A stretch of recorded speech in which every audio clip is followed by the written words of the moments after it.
The American Rescue Plan Act was supposed to be a bipartisan solution to the many problems caused by the pandemic. But every Republican in Congress voted against it, including Miami-Dade Congressman Mario Diaz-Balart. The congressman joins us now live from Miami. Good morning, sir. Congressman, welcome. Glad to be with both of you. Great to see you. So I've been reading your emails, doing a little research. I know you were very much against this. You voted no. The cost of it, the compounding cost of it, the fact that a certain percentage goes to actual COVID relief, and the lack of bipartisanship. But because I really like to spread the love when I can, is there anything you can get behind in this bill? Is there anything good that you support? There's a lot of things that I could have gotten behind. You know, we did 5 bipartisan COVID bills, 5.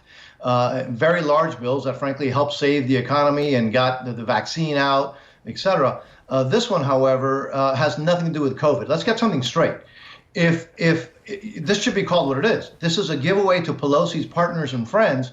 Less than 9% of this bill has anything to do with COVID. If this happened in the Philippines and Guatemala, we would call it, you know, graft and corruption. This is not a COVID bill. This is an everything but COVID bill, and that is why it's so unfortunate and so sad. By the way, that's why they had to do it in a partisan way, unlike every single other bill, because it has so many things that are just frankly totally unacceptable, including it does not allow states to lower taxes. There's a prohibition to get the money if the state wants to lower their taxes. There's a provision, by the way, to try to make up for the damage that the executive orders have done to the economy and losing jobs. So there's a provision to try to make up for the jobs that are being lost. This is, again, if this was in any other country, it would be called graft or at least potentially even corruption. Can I just do a little bit of follow-up? I'm sorry. I just want to, when you say that there's absolutely nothing except, you know, pork. Less than 9% is what I said. Less than 9% is COVID related. Okay, all right. So relief to restaurants, the relief to the airlines, the checks to people to pay mortgage. Less than 9%. Again, we could harp on, you know, if you wanted to call this help Pelosi's buddies with a little bit of COVID help, that would be accurate. But to call this a COVID bill, again, let's just get something straight to both of you and everybody watching.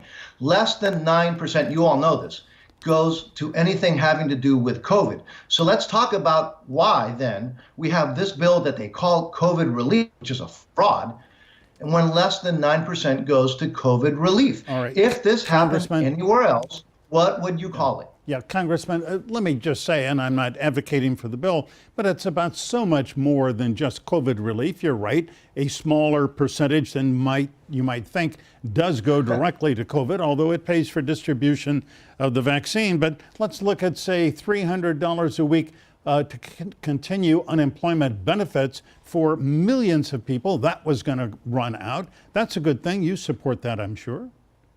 Michael, again, the problem is not the 9% that goes to help the folks that have suffered from COVID.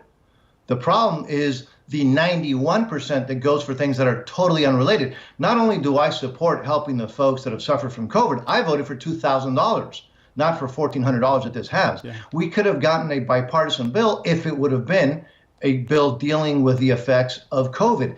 The 91% of the $1.9 trillion that goes to deal with issues that have nothing to do with COVID, that I would tell you is totally unacceptable. Well, Congressman, is it unacceptable that children who live in poverty, millions of children, maybe 27 million kids, that their parents are going to get $300 a month to help them pay for childcare and other expenses, which they really can't pay for? Michael, you may not have heard me. Things that deal with folks, you know, again, less than 9% of the bill goes to deal with anything related to COVID. Let me just repeat what I just said.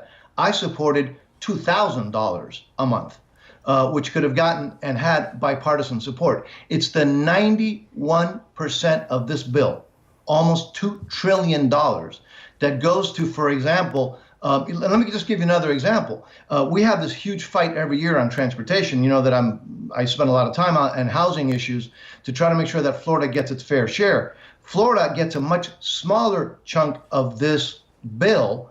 Other states get a lot more money. The states that, by the way, are poorly run, and for example, this helps to bail out governors like Cuomo, that we all know now is the problem that he is, while Floridians get the smaller part, the smaller chunk of the money. If this was any other bill, and the Florida delegation would have allowed that to happen, the two of you would have us on the show saying, how could you guys vote for something like that? Congressman, excuse me, Glenn, I just need to jump in and say, you know, we may be getting less than our population deserves, but Miami-Dade County is going to get $526 million. Broward County is going to get $378 million. That's not chump change. That's a lot of money. It's a much, as you just mentioned, Michael, it's a much smaller percentage than other states who are getting a lot more just because, I guess, they are, I don't know, friends of Nancy Pelosi, including, for example, Governor the calculation, Cuomo. Congressman, the calculation that unacceptable. the calculation you're talking about is Florida gets less because the state's been open, because there is less unemployment. The calculation that doles out based on unemployment, that's why Florida is getting less. So when people say that the state is quote unquote punished because of a lower unemployment rate, technically that would be true in this case. But my question to you is, Senator Rick Scott advises Florida to give it back. Do you agree? Glenna, Florida is getting less because Florida's leadership did a better job. But if you look, if it would have been done by COVID cases, if it would have been done on anything having to do, again, we're going back to the same issue with COVID. This is supposed to be a COVID bill. Florida would have done much better. And again, this is 91% of this bill goes to graft, to basically borderline corruption. Not a little part of it. Well, explain that. What's borderline of this bill. Yeah, what borderline corruption are you talking about? Detail that. Give us a specific. Michael, when you're talking about 91% of this bill going to things that have nothing to do with what they call the bill. This is a COVID relief bill. You all have been talking about a COVID relief bill. What do you call that? What do you call that? At least it's an outright lie to the American people. So let's just get straight. This is not a COVID bill. This is a anything but COVID bill. They put the name COVID. Congressman, it's I not believe really it's about an absolute lie. Yeah, Congressman, it's really not. Let's not argue about terminology. I mean, the president calls it the American Rescue Plan. Let me just ask you like a specific question. When you and your wife Tia go out for dinner, maybe you go to a restaurant near your home, and the restaurant owner comes up to you and says, gee, Congressman, that's great that the Congress, finally is going to help me get over the hump here. I've nearly had to close my restaurant. I'm going to get a payment, from this bill that you passed, but you didn't vote for it. What do you say to that restaurateur? I would have said I voted for 5 bills to help people and small businesses precisely like this. This bill is a fraud, Michael. It doesn't, the vast majority of the money doesn't go to help people like you're just talking about. That's what the other bills did and what had bipartisan support now to do. It's the 90, again, I don't see, this is not getting through for some reason. 91% of this bill has nothing to do with some of the issues that you're bringing up. Those are COVID-related issues. 91% of this bill goes to museums. It goes to things that have nothing to groups out there that have nothing to do with dealing with the crisis that is still taking place, which is COVID. That is precisely the problem. See, you keep talking about the issues for COVID. That has support. It's the 91% of the $1.9 trillion that you seem to be ignoring. All right, so there are other issues we want to hear from you, especially immigration. You are so involved in that and so important to South Florida. So we're going to ask you to sit tight and we're going to continue our discussion right after the break. Stay tuned.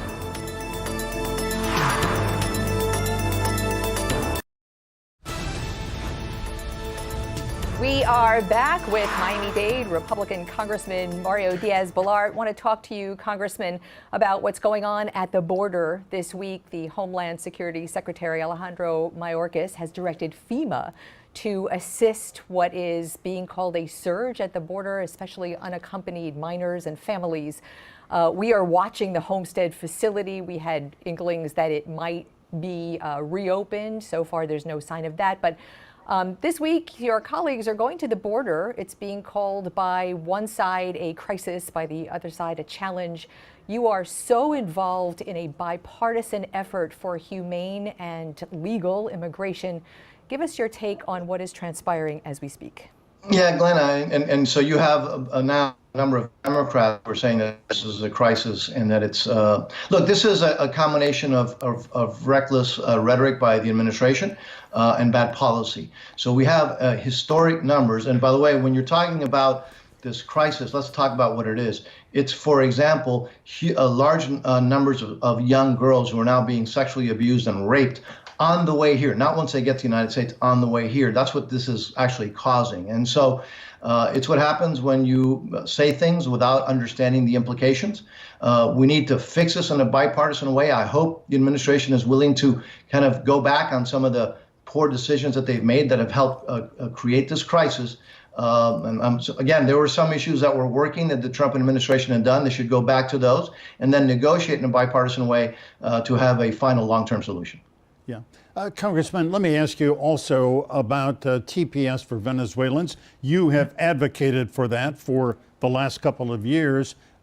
President Trump, former President Trump, talked a good game on TPS, spoke in favor of Juan Guaido and for democracy in Venezuela. Joe Biden, finally, his administration granted TPS.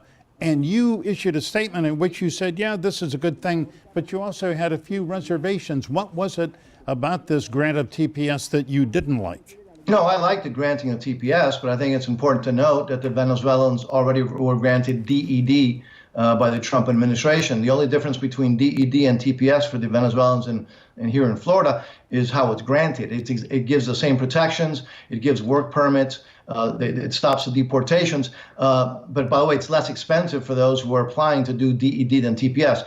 So there's very little difference. There's actually no difference for the Venezuelans here for what Trump had already granted and now what Mr. Biden has done. Well, so it's great that Mr. Biden did the same thing that Trump did. Yeah, excuse me. I thought, you know, a TPS grants a little wider latitude to those who receive it. They got the right to work, the right to live freely and without deportation. What President Trump, former President Trump, granted the last day he was in office simply prevented deportations. Isn't that right? That's actually, Michael, yes, that's not accurate. DED that Trump provided to the Venezuelans provides work permits. It provides stop from deportation. It provides legality. The only difference is again how it's who gives it, not what it does. There's no difference for Venezuelans here living in Florida under DED and TPS, except that DED is less expensive for the Venezuelans. But again, so basically what Trump already did, Biden did again, and so I'm grateful that he agreed with what President Trump did. No difference, but I'm glad that again. Mr. Biden agreed with what President Trump did. It took Biden, again, he was in the White House for 8 years, didn't grant it. It took Trump 4 years, again, a little bit too long.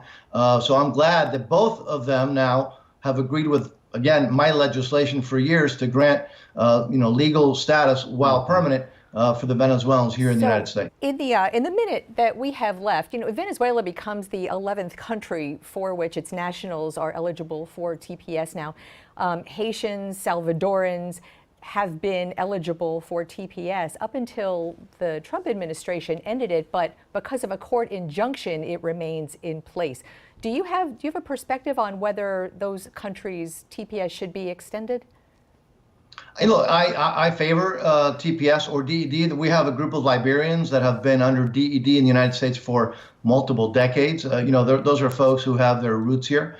So I've always supported trying to make sure that we have a legal process where people that are doing the right thing can remain in the United States to work, to provide and to pay taxes, et cetera. So I've always been supportive of it under certain circumstances, and I think the folks that you just mentioned deserve it under those circumstances, which is why I've always supported it. Yeah. Congressman Mario Diaz-Balart, always a pleasure to have you on our program. Come back as often as you can. We appreciate it. Thank you.